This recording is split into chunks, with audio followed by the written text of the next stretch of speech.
Yeah, it was definitely a disappointing outlook for AGL, despite FY19 actually performing reasonably well and very slightly ahead of expectations. But the pardon me, the FY20 outlook was pretty ordinary to say the least.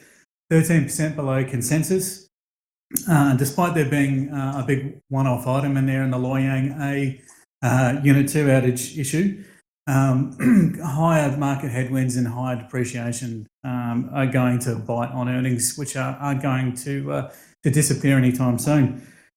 So the market did respond pretty quickly to that announcement, dropping 5%, but I think there is still some potential further downside in AGL's outlook.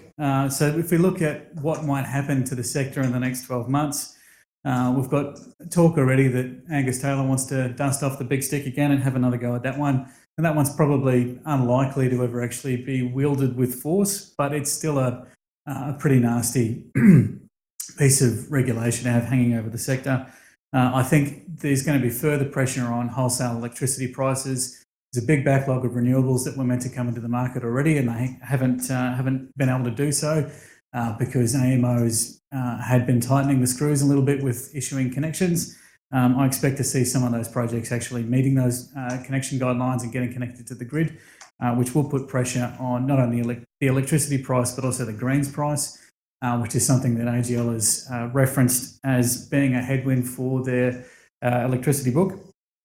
And the final piece that was a big part of the announcement was the balance sheet, the capital management program. So AGL announced that 5% share buyback.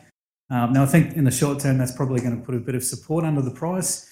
But where I sit with my numbers, my valuations are a bit lower still than where the market sat yesterday. So, look, if that share buyback happened at current market prices, I'd actually see that as being destructive in value rather than adding to value. So, look, I think I'm pretty comfortable downgrading AGL back to a reduce. I think despite the fact that the dividend outlook hasn't completely gone away, like the yield with that drop yesterday, I'm forecasting about a 5% yield for FY20.